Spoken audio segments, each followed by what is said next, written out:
I'm Anita Padilla, the news director for Florida's Voice, and this week we are seeing a rare show of bipartisan pushback against a plan by Governor Ron DeSantis. It's a plan that would add golf courses, pickleball, even lodging to some of the state parks, and boy, it has triggered politicians and the public. The proposal from the Department of Environmental Protection came out on Monday. It is called the Great Outdoors Initiative. This was the press release here. Pickleball, golf courses, disc golf courses, cabins, even lodging are all on the table if this idea goes through. The department says there's a high demand for overnight visits to the state parks and additional recreational opportunities at 9 of them they think is a great idea. Governor Ron DeSantis' press secretary Jeremy Redfern said in a statement the state is looking to enhance Florida parks and make them more visitor-friendly with several phases of public discussion. He also pointed out that, quote, Teddy Roosevelt believed that public parks were for the benefit and enjoyment of the people, and we agree with him. No administration has done more than we have to conserve Florida's natural resources, grow conservation lands, and keep our environment pristine. But it's high time we made public lands more accessible to the public. But there's already major pushback from lawmakers. I'm very proud of our state park system that we have here.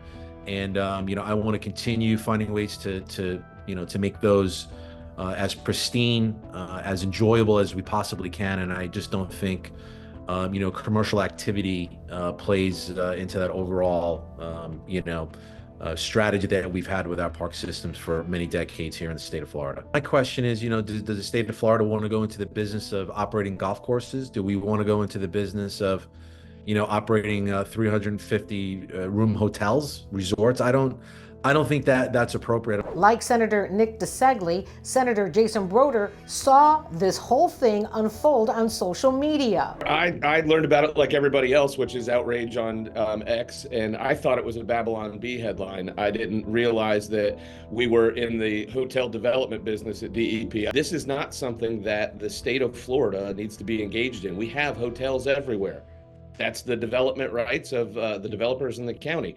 We are engaged in preservation, restoration, all of those things that have to do with the quality of our outdoor life. Agriculture Commissioner Wilton Simpson has made it his mission to preserve lands in Florida, and this is a no-go for him. We're the free state of Florida for a good reason. This would be a tragic error to start putting infrastructure in and around these park systems that would then have more growth come to them, right? Because people are going to come do that. And then in the meantime, we're competing with private golf courses, private facilities, and we have enough of this. This does not have to come to the cabinet, but it does have to go through ARC, which is an organization that I have 2 votes on and two appointees to. And so we're, obviously, we're going to exercise those. I hope, I know they'll both vote no. He's talking about ARC, the Acquisition and Restoration Council.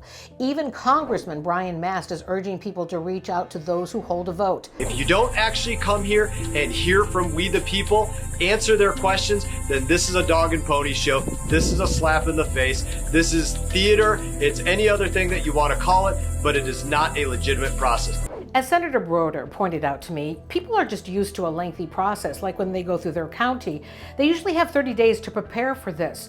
So this is why so many of them were caught off guard. And even if it passes, though, through DEP, Wilton Simpson says it has to be approved by the Acquisition Restoration Council. If it does pass through there, it then has to go to lawmakers, and it's not looking good. Even the outgoing Senate President Kathleen Passidomo is slamming the idea. We'll keep you posted about this topic here at Florida's Voice. I'm Anita Padilla for Florida's Voice.